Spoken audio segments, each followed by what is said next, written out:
राधे राधे, जय गुरुदेव। जब बच्चा जन्म लेता है तो क्यों रोता है? ये मेरा अपनी मति अनुसार जो मैंने महसूस किया है कि जब बच्चा जन्म लेता है वो इसलिए रोता है कि वो कहता है, क्योंकि जब तक वो गर्भ में होता है भगवान का नित्य दर्शन होता है, और जैसे ही वो पृथ्वी पे आता है तो भगवान अंतर ध्यान हो जाते हैं। उस समय वो बच्चा रोता है और उसके रोने का भाव शायद ये हो कि आप कहाँ चले गए। पूछता है ना, जब भी बच्चा रोता है तो पूछता है कहाँ कहाँ कहाँ कहाँ कहाँ करके वो रोता है। तो इसका मतलब है कि वो पूछ रहा है, हरि से पूछ रहा है, प्रभु से पूछ रहा है कि प्रभु आप कहाँ कहाँ चले गए हो मुझे छोड़ के? अभी तक तो मेरे साथ थे, अब कहाँ चले गए हो? तो जब जन्म होता है तो समझना चाहिए कि हम हरि से अलग हो रहे हैं, क्योंकि यहाँ हमें जो भगवान ने भेजा है तो ये अपने आप से दूर किया है। और ये दूरियाँ इसलिए की हैं कि मैं ये देखना चाहता हूँ कि तुम मेरे ही हो, क्या तुम मेरे ही बन के दुनिया में भी रहोगे या तुम दुनिया का रंग चढ़ जाएगा तुम्हारे अंदर। तो ये चीज़ें देखने के लिए जब भगवान हमें दुनिया में भेजते हैं, और बहुत से लोग ऐसे भी होते हैं जो कितने भी दुनिया के रंग देखें लेकिन प्रभु का रंग जिन पे चढ़ा हो वो दुनिया के रंग से कभी भी रंगीन नहीं होते हैं, और ना ही उन्हें दुनिया का रंग अच्छा लगता है। और अगर भगवान हमारे लिए कुछ ऐसा प्रेरणादायक दुख देते हैं जिससे हम भगवान से जुड़ जाते हैं, तो वो दुख नहीं है, वो रास्ता समझना चाहिए कि भगवान ने इस रास्ते के माध्यम से हमें अपने आप से जोड़ा है। हम तो कहते हैं कि एक उम्र होने के बाद कभी भी ये नहीं सोचना चाहिए कि ये हमारा है वो हमारा है। जब उम्र हो जाती है, जब हम सब बच्चों से फ्री हो जाते हैं, तो हमें ये लगना चाहिए कि ये सब तुम्हारा था प्रभु, अब तुम हमारे हो, क्योंकि अब हमें और किसी की आवश्यकता ही नहीं है। जो आपने काम दिया था वो मैंने सारे पूरे किए हैं, सारे फ़र्ज पूरे किए हैं जो आपने अपने आशीर्वाद से करवाए हैं मुझसे। लेकिन अब मेरा एक ही फ़र्ज़ है, आपको याद करना, आपके पास रहना, आपको नित्य स्मरण करना, भजन करना, कीर्तन करना, और जो भी हमारा जो समय है बेशकीमती वो सब आप में समर्पित होना। अगर हम ऐसा करते हैं उससे भगवान भी खुश होते हैं, क्योंकि कोई भी माता पिता हों जिम्मेदार व्यक्ति से खुश होते हैं। उन्हें लगता है यही हमारा सच्चा सपूत है, क्योंकि सारी जिम्मेदारियां भी निभाई और हमें भी नहीं भूला। अगर हम जिम्मेदारियां निभाते निभाते अपने माता पिता को भूल जाते हैं तो क्या उनको खुशी होगी? बिल्कुल नहीं होगी। उन्हें तकलीफ़ होगी इस बात की कि ये मेरा ही बच्चा है, मुझे ही भूल गया। तो ऐसे ही भगवान को बहुत दुख होता है जब इंसान आके यहाँ अपनी जिम्मेदारियों में इतना उलझ जाता है कि भगवान को ही भूल जाता है।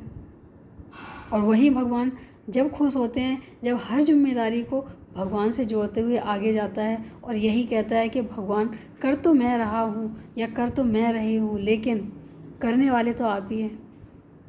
मेरा तो इसमें अस्तित्व ही नहीं है। बस मेरा अगर कुछ है तो ये शरीर माध्यम है करने का, बाकी तो आप ही कर रहे हो। कुछ ऐसा कार्य नहीं है जो मैं खुद कह सकूं कि मैंने किया है, क्योंकि मेरी तो सामर्थ्य ही नहीं कि कुछ करूं। आप करवा रहे हो, हम कर रहे हैं, तो इसमें श्रेय जाता है करवाने वाले का। तो अगर हम ये सोच के सारे कार्य करते हैं तो ना ही हम कभी इतने ज़्यादा ममता और मोह में फंसते हैं, और ना ही हमें ये लगता है कि ये मेरा है, मेरा ये है, मेरा ये है, कुछ भी मेरा नहीं है, ऐसा लगता है। फिर तो ये की लगता है कि भगवान ही मेरा है। अगर इन्होंने काम दिया है वो हम पूरी अपनी ईमानदारी के साथ कर रहे हैं। काम पूरा होते ही हम आपके पास आ जाएंगे, आपकी शरणागत हो जाएंगे, क्योंकि ये कार्य होने के बाद हमें करना क्या है? हमें उलझना नहीं है, अपने जीवन में उलझना नहीं है, जिम्मेदारियां ख़त्म करके शरणागत हो जाना है। जो शरणागत हो जाते हैं वो भगवान के ही हो जाते हैं। और भगवान उनको कभी दुख ना देता है ना दुख में देख सकता है। तो अच्छा है कि हम समय रहते इन सब चीज़ों को समझ लें, मान लें। समझने के लिए तो बहुत सारे लोग हैं, मानने के लिए बहुत कम लोग हैं। मानते नहीं इस बात को, उन्हें लगता है कि ये जो भी है सब कुछ हमारा है, जो करेंगे हम करेंगे। हम नहीं कर सकते हैं।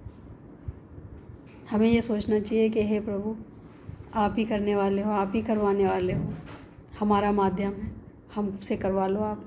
लेकिन जब हमारा कार्य पूरा हो जाए तो आप अपने शरण में भी बुला लेना।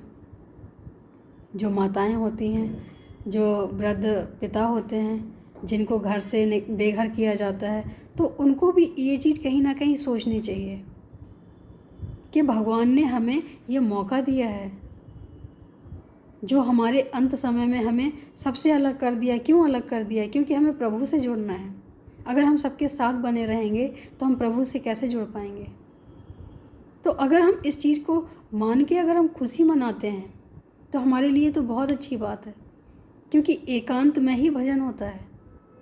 और एकांत कब होता है? जब हम परिवार से अलग होते हैं, और परिवार हम अलग कर नहीं सकते हैं, इसलिए परिवार ने हमें अलग कर दिया। ये तो भगवान की प्रेरणा है कि हमें भगवान ने परिवार से अलग किया है कि मैं तुम्हारे पास हूँ, तुम मेरा स्मरण करो, मेरा ध्यान करो, तुम मेरे पास आने की तैयारी करो। शायद इसलिए हमें अलग कर दिया। और ये जो सोच है मुझे लगता है बहुत अच्छी है। और ऐसी सोच वाले न तो परिवार में रह के दुखी हो सकते हैं, न परिवार से अलग रह के दुखी हो सकते हैं, क्योंकि वो समझ रहे हैं कि इसका कहीं ना कहीं कोई ऐसा वजह है भगवान को अपनी तरफ खींचने का, तभी इन्होंने यहाँ से अलग किया है। अगर हमें कदम बढ़ाना है तो एक कदम पीछे छूटेगा, तभी तो हम दूसरे कदम आगे जाएंगे। अगर हम चाहें सारे कदम हमारे साथ चलते रहें, ऐसा पॉसिबल है क्या? बिल्कुल भी नहीं है। एक छोड़ेंगे तो दूसरा मिलेगा, परिवार छोड़ेंगे तो हमें भगवान मिलेंगे, संसार छोड़ेंगे तो हमें भगवान मिलेंगे।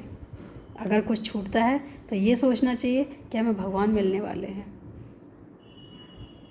और यही सोच के साथ अपना जीवन हंसी खुशी व्यतीत करना चाहिए। और इसके साथ साथ भगवान का धन्यवाद देना चाहिए कि हम तो इस ग्रस्त जीवन में फंस गए थे, हम भूल गए थे, लेकिन आपने ऐसी कृपा की कि हमें अपने ही, जिसको हम अपना घर समझ रहे थे, उसी से बेघर कर दिया। और आज हम आपकी शरणागत हैं, मजबूरी में ही सही, लेकिन अब मुझे समझ आ गया है कि आपने शायद परिवार से इसीलिए अलग किया है कि हम आपसे जुड़ सकें। अगर हम ऐसा सोचेंगे तो हम दुखी नहीं होंगे, भगवान में हमारी लगन और अच्छी हो जाएगी। उम्मीद है अच्छा लगा होगा। आज के लिए इतना ही। राधे राधे।